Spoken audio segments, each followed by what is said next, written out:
ये कहानी है एक लड़की की जो पढ़ी लिखी नहीं है, मगर हालातों से हार मानना उसने नहीं सीखा था।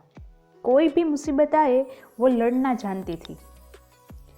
उसे पढ़ना था, पर उसके घर के हालात कुछ ठीक नहीं थे। घर के हालात ठीक नहीं है ये बात जानते हुए भी कई बार उसने पढ़ने की जिद की, लेकिन उसकी बातों को कई बार सुनकर भी अनसुना कर देते थे। ऐसे ही वक्त बीतता जा रहा था। वक्त के साथ वो भी बड़ी हो रही थी। अब पहले से उसके घर के हालात भी काफ़ी अच्छे थे। उन्हें फिर से एक बार अपने घर वालों से पढ़ाई की बात की। वक्त बदला था, घर के हालात बदले थे, लेकिन सोच और वो इंसान वही के वही थे। फिर से उसकी बातों को सुनकर अनसुना कर दिया, लेकिन वो लड़की चुप नहीं बैठी। उसने अपने घर वालों के खिलाफ आवाज़ उठाना चाहा, लेकिन वही बात, सिर्फ वक्त बदला था, लोग नहीं। उसके घर वालों ने ये दिखाना शुरू कर दिया कि उसके पास पढ़ाई के लिए पैसा ही नहीं है। कुछ वक्त वो अपने परिवार से, अपने समाज से, उसकी ये सोच से वो लड़ती रही, और आखिर में हुआ वही जो शायद हर लड़की के साथ होता है। देखते ही देखते उसकी शादी करवा दी। जब उसके दहेज की बात आई तो महंगी से महंगी चीज़ भी उसे दहेज में दी गई। कुछ ही महीनों बाद उसे पता चलता है कि एक अकस्मात में उसके माँ बाप की डेथ हो चुकी है। वो अपने घर कुछ वक्त रहने आती है। उसका एक छोटा भाई भी था।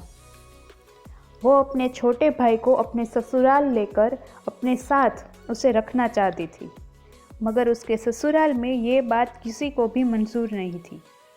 उसने अपने पति से और अपने ससुराल वालों से ये रिश्ता ही तोड़ दिया, और अपने दहेज में जो चीज़ें उसे मिली थी वो अपने घर लेकर आ गई। जैसे तैसे वो अपना और अपने भाई का गुजारा कर लेती थी।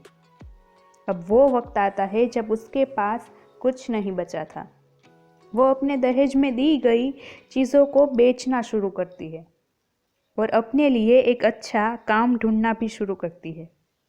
वो पढ़ी लिखी तो नहीं थी, इस वजह से घर घर जाकर उसने दूसरों के घर में काम करना शुरू किया।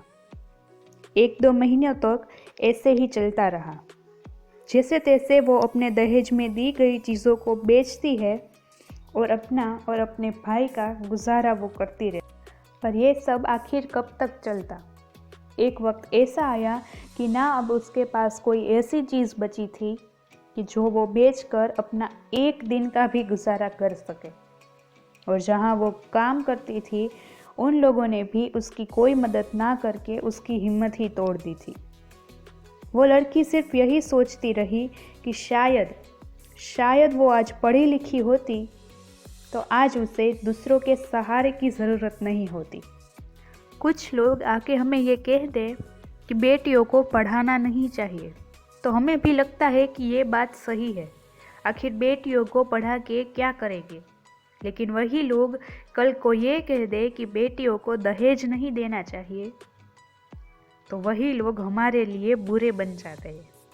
यहाँ आपकी या मेरी बात नहीं है, यहाँ बात है तो बरसों से चली आती एक सोच की। कई लोगों के पास बेटियों को पढ़ाने के लिए पैसे नहीं होते, लेकिन जब उसके दहेज की बात आती है तब महंगी से महंगी चीज़ भी हम उसे दहेज में देते हैं। हम ये सोचते हैं कि बेटी अपने घर में खुशी से रह सके, लेकिन हमें जब पता चलता है कि इतना दहेज देने के बाद भी आपकी बेटी खुश नहीं है, तब अगर आपको दहेज देना ही है तो बेटियों को एक अच्छा एजुकेशन दीजिए, उसे पढ़ाइए। ये एजुकेशन ही है जो आपकी बेटी के साथ मरते दम तक रहेगा। दहेज में जो चीज़ें दी है वो आज नहीं तो कल पुरानी होती चली जाएगी। एजुकेशन ही है जो आपकी बेटी के साथ अच्छे और बुरे दोनों वक्त में उसका एक सहारा बन के रहेगा। एजुकेशन होगा तो वो किसी पे बोझ नहीं बनेगी और ना ही उसे किसी और के सहारे की ज़रूरत पड़ेगी।